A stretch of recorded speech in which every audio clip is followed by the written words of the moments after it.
Last week, if you don't recall, we did something we had never done before, and that was an emergency live session with the team at Convoy. And one of the things that I remember from that discussion with Dustin was he thought that mortgage rates would be up week on week. And I said, no, they'd be down. You know what? He was right. I was wrong. Dustin, catch us up. What are mortgage rates 1 week later after this $200 billion MBS purchase announcement? What's going on? Yeah, as we all know, on that last Friday it was, when it was, I think it was Thursday night that he released this proposed mandate. But, rates dropped basically 20 basis points, we'll call it, overnight. Monday through Thursday, and this morning's still kind of flat, but we probably lost about maybe 10, 12 basis points. So nothing crazy, but still it came up a bit because we knew that, I shouldn't say we knew. My educated guess was this was more of a knee-jerk reaction, than any more so of a trend. But picking on the trend side, I think it is a long-term, we'll go 3-5 months until May trend of what Trump's going to be doing and releasing these sort of, the first one was getting Wall Street off of any sort of single-family buying, right? That didn't work as well.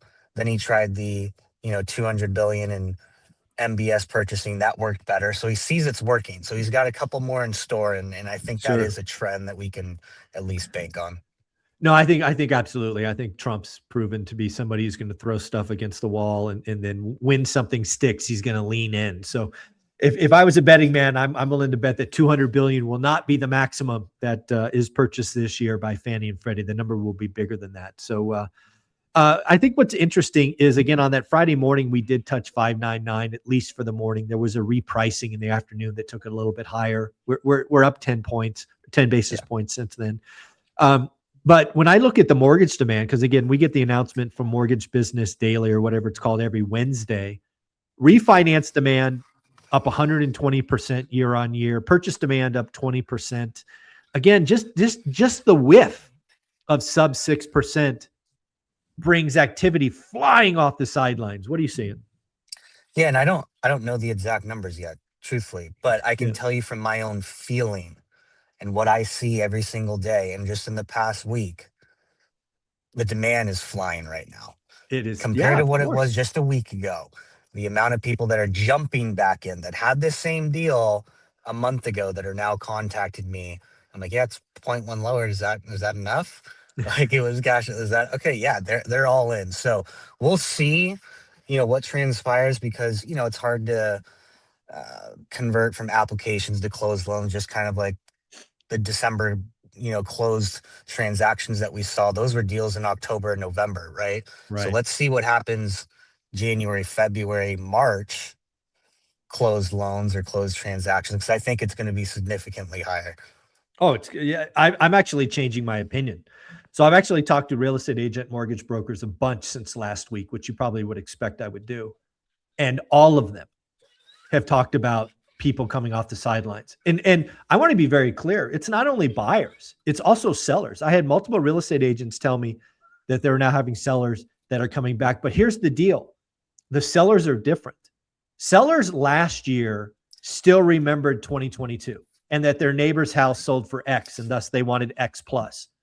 The sellers that are coming back now are realizing that they've got to be realistic. So every agent that I've spoken, I shouldn't say every, 90% of the agents I've spoken with have talked about sellers coming back and being more reasonable, right? They're not going at 440, they're going at 399 or, something like that. And that's just, and we're just on the beginning of the spring selling season, right? Exactly. So, I thought coming into January that we would do 7 to 8% more transactions than last year. I'm now up to 10 to 11%. Right. It's just the momentum's crazy. Redfin or like, yeah, Redfin I think was 14. Yeah, it was 14. Okay. Yeah, one of those guys. So it's the momentum is building. Also pending home sales. How about pending home sales? Up to 4.35 million in December, the best month in 3 years. Not the best December in 3 years, the best month in 3 years. Why? There's some sort of, you called something right on August. I called August the bottom, and it just was. It's the transaction bottom was August. The momentum is there. And then we go to mortgage apps. Everything is pointing to positive momentum. And if we get sellers, because this is all about sellers, in my opinion, if we get sellers just to be a little bit more realistic on price, we're going to do we might do 15% more. Back to realtors call. They might be right. I might be way off because the momentum is so strong. I love that word. I think positive momentum is a very accurate depiction of what we'll be seeing for the next, year. I don't think there's anything that we know for certain is going to be rolled out, but it's pretty clear that right now in the press, in terms of at the White House and Congress, that, home ownership, first time home buyers, mortgage rates, that's kind of taking the top of the headlines. And like, I don't know what's going to come out. I'd be curious to what you think is going to come out, whether it's new programs that are going to be catered towards first time home buyers. There's going to be something that's going to be spurred to try and catapult it even more. I would, if I'm a betting man, and let's be clear, I am a betting man. I would bet thousands of dollars that one of the next announcements, say one of the next 5 announcements from Trump, will be something that says first time home buyer program. Now, some credits, something. rates, something. And if you bring that out, let's just say you bring that out January 31st at the end, so 2 weeks from now, right into the teeth of increased demand, what is that going to do to the real estate market? Oh my goodness. Yep. I mean, I think, we obviously have an inventory problem, and getting the move up buyer to actually want to sell is the problem that also is going to be. I have an idea need there to be addressed, but here's an idea for you. Tell me if this is crazy. So I have 2 ideas, and this is all. And again, to your point, the idea is to unlock inventory. If we only goose demand, that could be catastrophic. Right? Catastrophic. But if we find a way to unlock supply, and I have 2 ways for you. 1, the current capital gains exception for owner-occupied homes of $250K and $500K, I think it was established in the 80s. Yeah. If we go in and take that to $1 million and $2 million, that will unlock a lot of inventory from baby boomers who are not selling because of taxes. So that moves would the be needle. Huge. I think that would be huge. I think it's a little bit of a long shot, but that would be huge.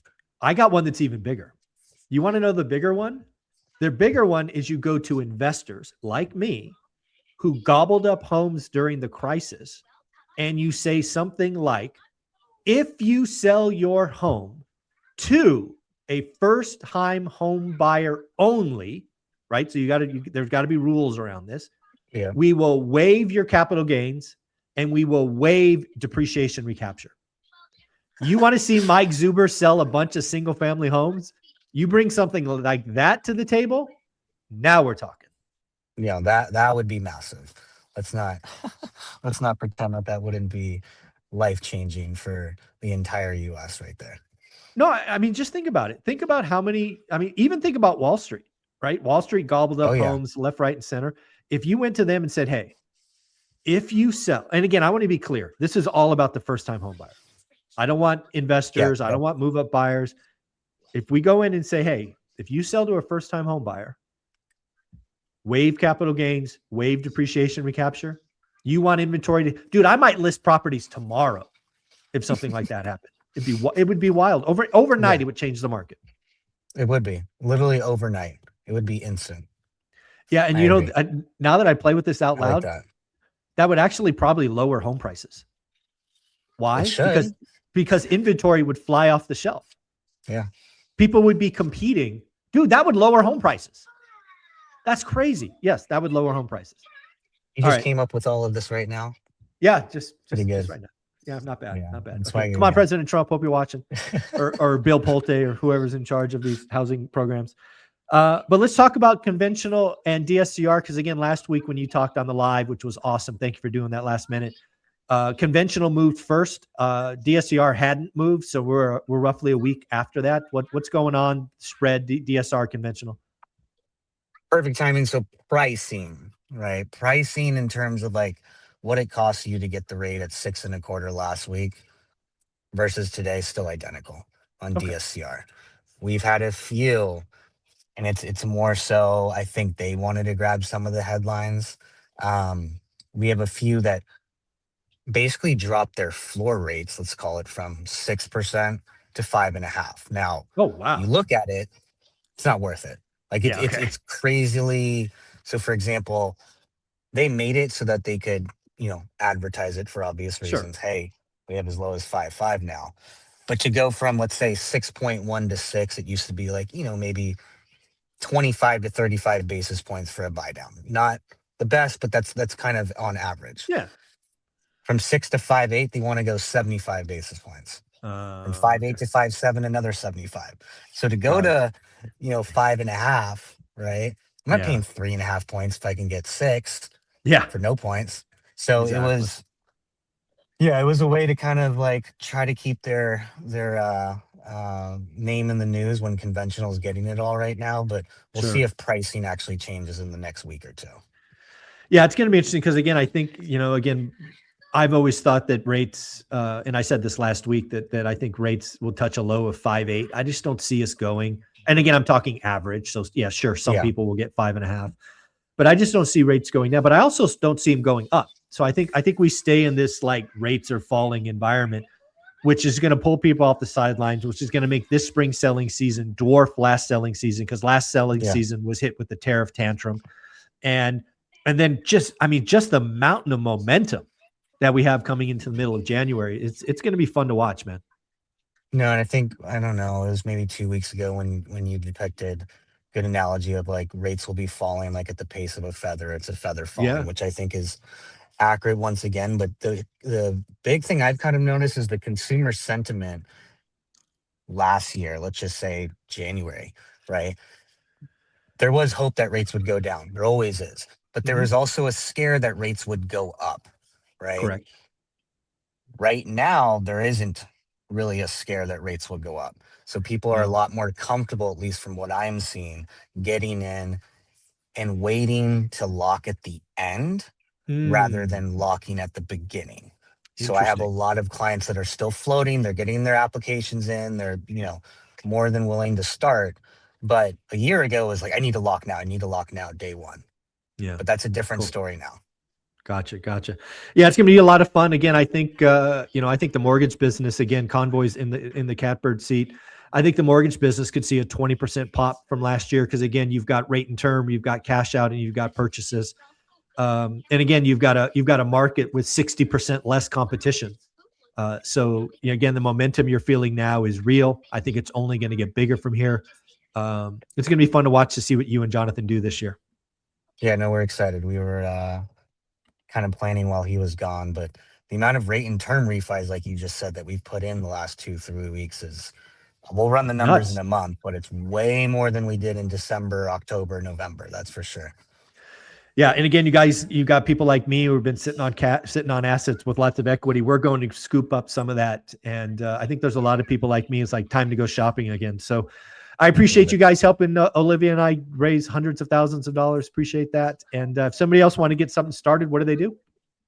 Go to our website, convoyhomeloans.com, and just make sure that you click you came from ORAT. Yeah, there's a little drop down, folks, that says, "Where'd you hear from us?" If you say ORAT, you get this fine gentleman or his partner, Jonathan. And if you don't, you end up in a queue and you're better than that. You want to talk to these guys. Thanks, buddy. Take care.